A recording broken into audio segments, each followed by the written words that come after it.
Le langage HTML5 a évolué pour permettre aux webmasters de réaliser des pages dont le contenu est nettement identifié par les navigateurs et les moteurs de recherche. Le sens des différentes balises d'une page est à présent essentiel car il permet aussi de travailler plus intelligemment. Là où le HTML4 ne proposait que des balises div pour réaliser la structure de la page, le HTML5 propose désormais des balises ayant un sens.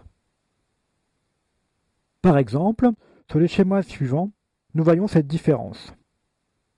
Sur la gauche, nous avons la conception technique d'une page en HTML4 qui présente de nombreuses balises div, la balise de conteneur, la balise d'entête en vert, la balise de navigation en marron. Sur la partie de droite, nous avons la même page réalisée avec des balises HTML5. La partie en tête est à présent avec la balise header. La partie du menu est à présent avec une balise nav. L'ensemble du contenu de cette page est inséré à l'intérieur d'une balise section. Chaque élément de contenu, chaque article est inséré dans une balise article et chaque article comprend également un pied. La zone citée à droite, insérée dans un bloc div dans le HTML4, est à présent insérée dans une balise aside en HTML5. Cette balise permet en effet d'insérer des éléments, des parties connexes au site. Au niveau de la spécification du langage, les éléments HTML sont maintenant regroupés en 7 sections. Le schéma suivant est placé dans la spécification du langage HTML5. Cette spécification est accessible à l'adresse http://w3.w3.org/tr/html5/content-models.html. Les différentes balises sont donc à présent regroupées en 7 sections. Il y a une catégorie ancêtre de l'ensemble qui correspond à tous les éléments qui contiennent un flot de texte.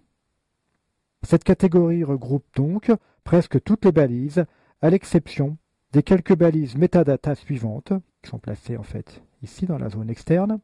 Ces différentes balises metadata, qui ne sont pas dans le flow, sont base, link, meta, script, style et title.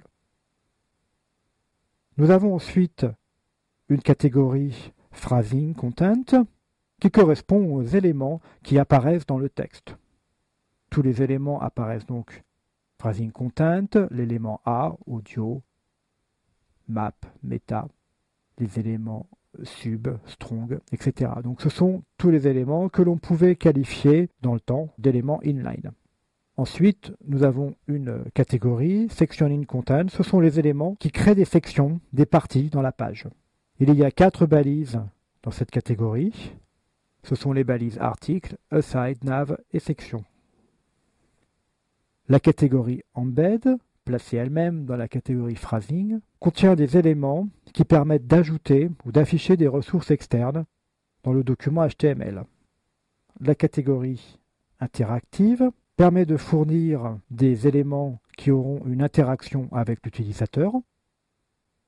La catégorie metadata, ce sont des éléments qui établissent une relation entre le document et d'autres documents.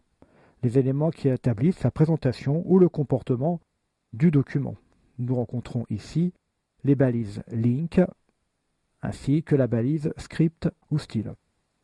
Enfin, la balise heading regroupe les entêtes d'une section.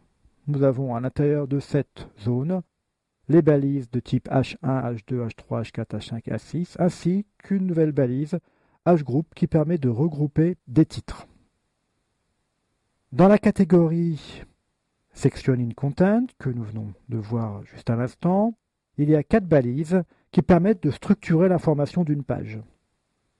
La balise section permet un regroupement thématique de contenu, généralement avec un titre. Par exemple, les différentes pages à onglet dans une boîte de dialogue, les sections numérotées d'une thèse, ou bien la page d'accueil d'un site pourraient être divisées en sections pour l'introduction, les news et les informations de contact. Si l'on ressent un besoin d'ajouter un titre, c'est que l'on doit a priori créer une nouvelle section. La balise nav, elle définit une section de navigation avec des liens internes au site. Cette notion de lien interne est extrêmement importante. Dans une balise nav, on ne doit pas par exemple placer de liens ouvrant un site externe. On ne mettra pas non plus des liens vers des blogs externes ni des publicités. La balise aside. Aside représente une section de page qui se compose de contenu qui est indirectement lié au contenu et qui pourrait être considéré comme distinct de celui-ci. L'élément peut être utilisé pour des encadrés, pour de la publicité, pour des groupes d'éléments de navigation et pour tout autre contenu qui est considéré comme séparé du contenu principal de la page. Enfin, la balise article. Cette balise définit un contenu externe ou un contenu indépendant distribuable ou réutilisable. Dans la balise article, nous avons donc des paragraphes complets, des éléments qui peuvent être totalement indépendants. Cela pourrait être un post, un article de magazine ou d'un journal, une entrée de blog ou tout autre élément de contenu indépendant. Nous avons ainsi parcouru les différentes nouvelles balises de structure d'une page HTML. Ces différentes balises seront très pratiques pour composer toutes nos pages. Certaines balises ne figurent pas à l'intérieur de la zone sectioning ni heading, mais elles figurent uniquement dans la zone flow. C'est le cas par exemple de la balise footer et des balises header, qui ne font partie uniquement de la partie flow.